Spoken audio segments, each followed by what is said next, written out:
are organized so that they are socially and pragmatically appropriate or just So based on what you read, just tell me what you understand.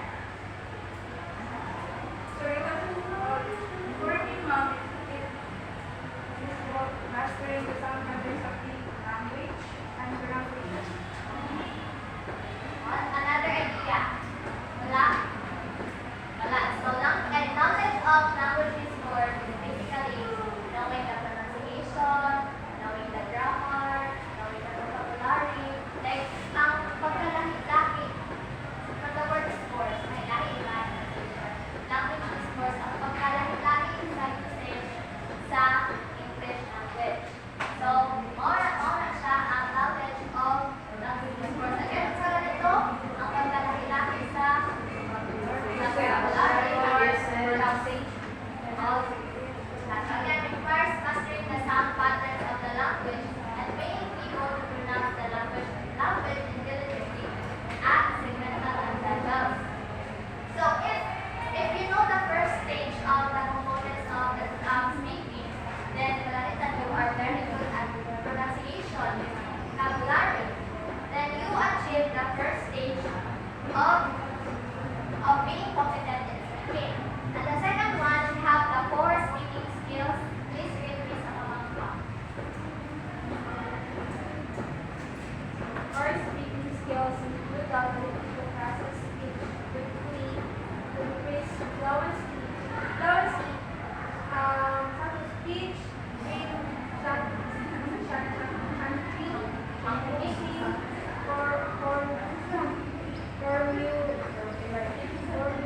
language, discourse, markers, being able to negotiate speech like initiating talk, storytelling, signaling, intention, etc. Okay, what's your understanding about it? Just a little. So, ang core speaking kay naman siyang ability to process your speech like you're speaking public speaking and then are you going to process your speech in full? Okay, again example is public speaking. So one of the public speaking is delivering a speech public. So of course, magdalakad mo ang uban ba na ay kuan na ay memorize, na ay persuasive na. So let's say na you have so ito manuscript na gigamit. So in your manuscript, di ba daghan na may mga period, na may mga comma, na may mga consonant, na may mga question. So in core speaking skills, if you know how the comma works, how the period works, so if there's a comma, what will you do? Pause ka. If there's a period, you will stop. For mas longer ang pag-stop nimo kaysa sa pause. So if you achieve this this level, then nanapadiri sa second stage, which is the core speaking skills. Your speaking skills to identify mga signals, then like kung mag-istorya ka kay nakakabalot ka mo word taking, like dili lang ikaw verbing, ano ba? And then, yeah, something that more speaking skills, no question about this. Wala na. Okay, let's proceed to communication and discourse study. Different study. Communication and discourse strategies involve developing cognitive strategies to compensate for limitations in language knowledge. Example, circumlocution,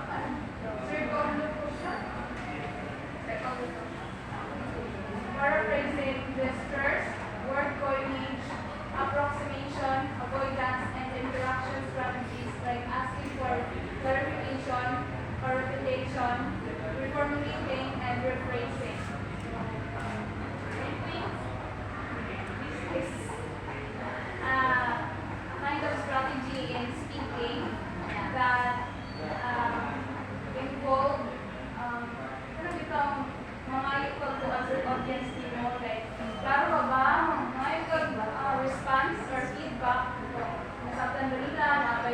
Wala sila yung nasampan, ito kayo galit, ganyan.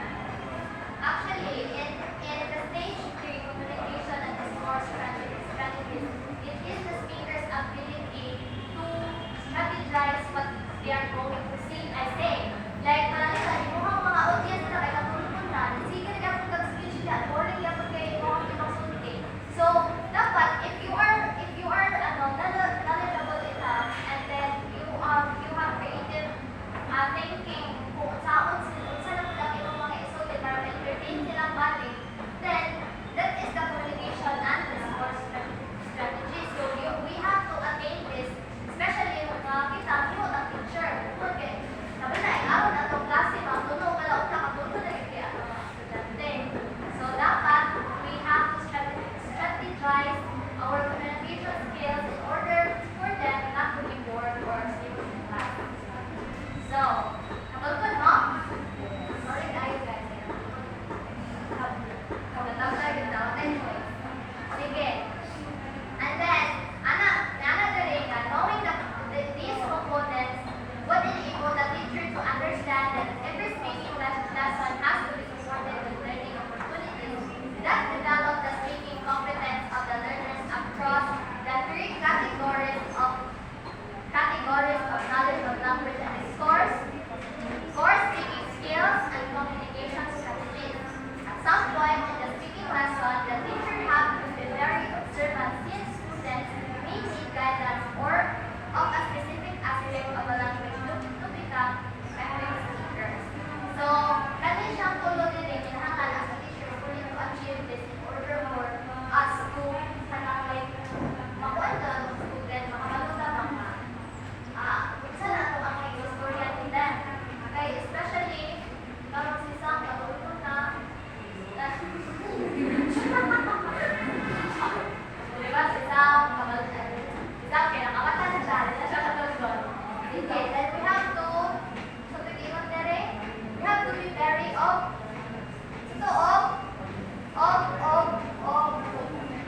what's the word? We have to be very observant. Okay, isang student dito sa video, wala, sabi, nakitan, kami na wala kasi rin, hindi niya lang wala ka, sabi na dito, nagkarami na din eh, kasama na lang kung magsuan, kung yung observant, so we have to have strategy for that. So again, salamat tayo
preparing for speaking includes talking with the students about what difficulties they have encountered while speaking and ways on how to improve their speaking abilities. Okay, thank you, Miss Ayla. So, as a teachers, we have to focus learners' attention on speaking. So, we have to know sa ilang mga difficulties, ano dito kayo sila kastorya. Like, if you give at ang bata kay dili kaayo siya madaghan ng storya, it's because mamaya dili kayo siya big storya, dili na siya makihalubilo. So, just especially in first day of school, dili yun siguro dapat mo like hanaang lesson life no kay ang bata magbata na. So we have to make the environment like talking to them, sa ilang kanaganahan, sa ilang hiling, may bitaw, sa ilang mga difficulties, why they cannot express themselves too much, bitaw. Understand ka? So that is the first one. Focus their attention on speaking. Sa ganito, Miss Abo, can you explain it again? Is focus their attention on speaking.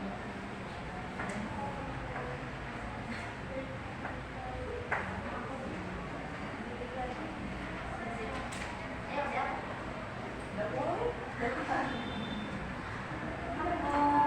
Please. Students are guided to prepare themselves for speaking. So, guide daw nato ang students from mag-prepare class.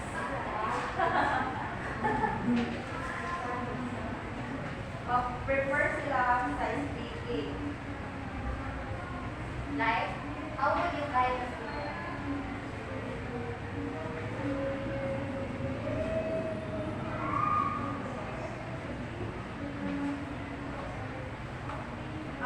Like kuan, kay istorya pa sa ilang about sa ilang kuan, about ilang life or difficulties, Difficulties in life? difficulties in studies. Difficulties about ilang Okay, thank you. So, as what Miss Abu said, so we have to prepare the students on how they can effectively speak in the class or in their everyday life. So, itabitan nila in the most possible way na dili sila ma-intimidate sa ako. So, the second one is, please read Miss Aray. Second one is provide input or guide planning. The teacher needs to allow the learners to plan for the real speaking task. At this stage, the teacher may ask the student to choose a topic they are familiar with and list down main ideas and supporting things. Think of phrases that will connect one idea to another and plan for a good conclusion. Another way to prepare students for the speaking task is to encourage them to read about their topic of interest and gather vocabulary related to the topic. The teacher can also provide inputs to activate or reactivate learners' linguistic knowledge. Inside.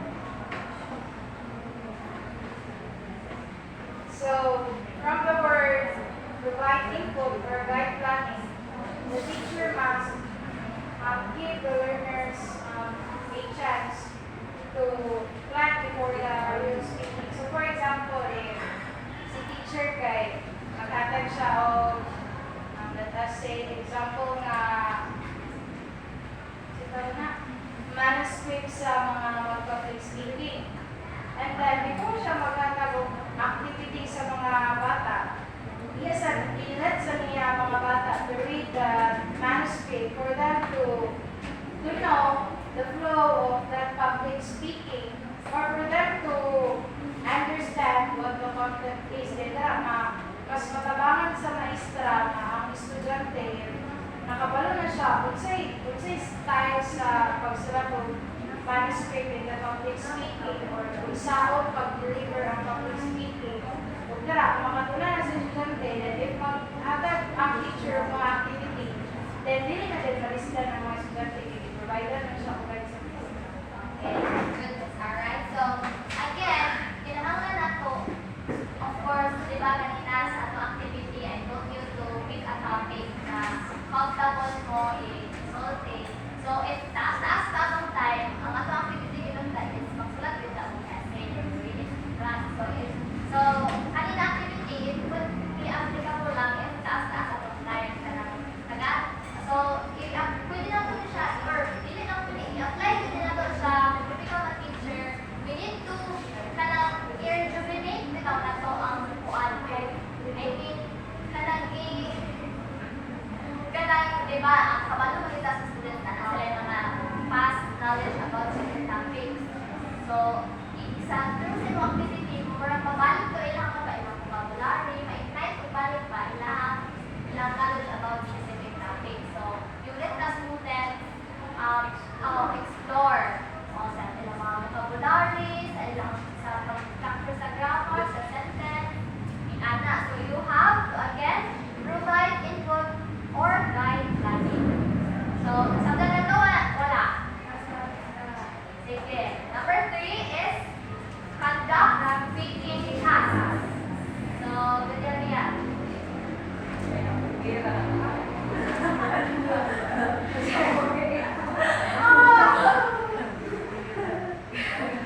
Conduct speaking tasks. Teachers provide speaking tasks for student practice. So as students are guided to how to language speech in stage 2, they are expected to practice speaking stage focusing on how to say it that encourage fluency and expressions. So like Ma'am Tanta do sa atong ikapisagan, nahanap siya o sa atong speech, like atong explanatory. Then, dito tayo nagpuod sa nga topic na ito ang gamiton. So, in that, na makabalo na ta sa ato makabalo na ta sa akong pagkiling sa speech, then, mag-guide na ta kung saan pag-deliver sa speech, kung saan pag-gamit sa grammar, and makonvey na nato ang dapat natong makonvey like thoughts or ideas and pwede na pag-express itong emotions. It's a very good explanation. Di ba yung itagalan mo sila o topic na para ma-construct nila through writing. So, na sila knowledge. And then you let them read it in front. So, para makita na to, evaluate na to teacher. So, isa na ba ilang level sa ilang speaking skills. So, you have to conduct speaking class. So, the best example na nila is so the next one is focus on learning and focus on language skills and strategy. So I here. Number 4 and Focus on language skills and strategies. These cycle aims that create an opportunity for learners to improve language literacy, as well as to enhance their effective use of skills and strategies. At this stage, the teachers will learners teach will select the marks fluency tasks which we will pronunciation, grammar, and structures and vocabulary. So focus on language skills and strategies. So as a teacher, capability to create strategies in order to cater the needs of our students. Okay. So if you found out that most of your students is struggle sila in speaking, so you have to conduct another task again para ma-enhance yun ang ilang speaking ability. May kabalo na sila kung speak, kulang lang sila upang enhance. Tinangan nila okay. So dapat makabalo ka sa mga skills or sa mga kulang sa iyong mga students in order for you again, balik ka din sa stage 3, in order for you to conduct a proper task para ma-aim ang ilang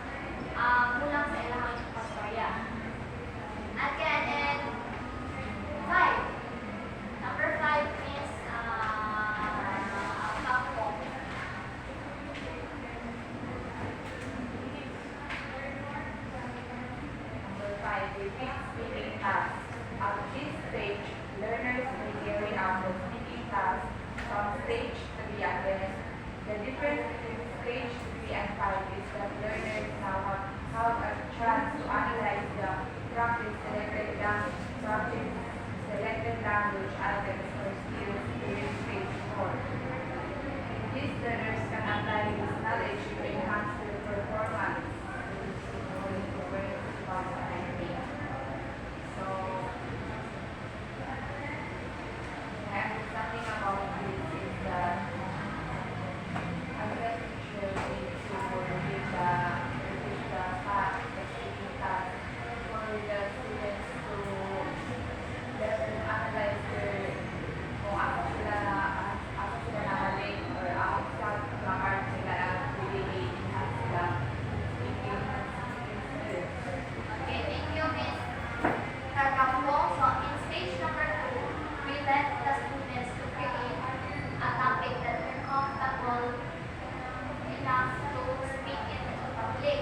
And then second, we allow the students to speak content created. And in stage 4, we have to again acknowledge or see what kinahanglan ba i-enhance. So that in number 5, balik mo, balik ang nagbuhat sa mga tasks in order mag-fulfill mas ma-enhance sila yun ang ilahang activity. Kay dili lang man pwede diba sa assessment nato sa activity. So dili lang tamang hatag nila ang mga activity or task or assessment just once aron ma-evaluate mo ang ability sa isang kabata. Kinahanglan balik-balik yun nato siyang buhaton aron makabalo sa kung develop na bagay na ato mga estudyante. So in number 6, direct learners reflection on learning. Please read me. Ay, wala. Ay, wala sa bigay. Sige, sa bigay. And then, next sa bigay kayo si Juan. Kamay. 7 kamay.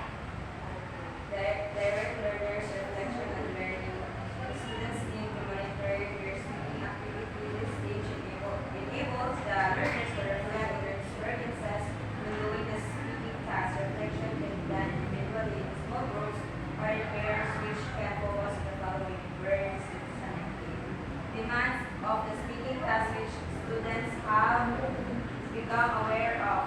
Strategies that are useful to meet the demands of the task. Their informal assessment of their capabilities and performance. Areas to be further improved and plans for improving specific. So, direct learners reflection on learning. So, in this stage, the students will, when he or she making a speaking task, he is pwede siya mo gamit sa kanang reflection ba kung sa ang mga past na ilang mga activities na ilahang gipanghimo para ma-apply sa ilang based on experience. So you need to let the students also reflect, like, maayos sa baka, sa baka lang improve. So in order for you to do that, pwede siya improve. Pwede naman sila, okay, students, improve yourselves or prepare yourselves, and then, kanang so siya kung sa ba niya, need improve, then ikaw po, then kung sa ang tindot niya na buhat, niya na ba, kay para, sa mga, diba, for kita mo doon, ang students na po dapat kay need na nila o kanaan ito ang nag-approval. Basta most of the high school students are in yet, isa lang ito kapit ito. Ito sa conventional, ay October. Most of the high school students now is sa conventional level. So, hindi pa nila ako sa approval. In order for them to know, sa kailang improve, sa ilang ipadayon, sa ilang yung mga magpuan, you have to let them reflect about their task. Diba nakakumana ang activity? Sila. You have to let your student to have the opportunity to reflect sa ilang task that you have. Understood? Okay, let's proceed to number 7. Facilitate feedback on learning. The teacher in this stage gives feedback on the performance of the students in the speaking task either through qualitative comments, grades, normatives, rubrics, and other assessment methods. Like for example, katong ginagawa natin sa Kaiser na subject, kasi 1 and kasi 2. After ni student teacher or student reporter, on stage, si Sir Noel is mo-evaluate feedback if ang student reporter is na fulfill ba dito niya rubric na ginagawa ng student. Okay, thank you, Ms. Argelia. So again, sa stage 7 rank, ang teacher, Storya Otayo. During the first 6 level, kailangan lang ibugay. Dili ikaw tanan, ikaw bukuan. Sige, hamusulti na. Dili na hamusulti yung ayon sa level, stage 7. And then, dili po ka ng feedback maka-down sa mga student. You should give a constructive criticism. Dapat you have to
Drawer falls down.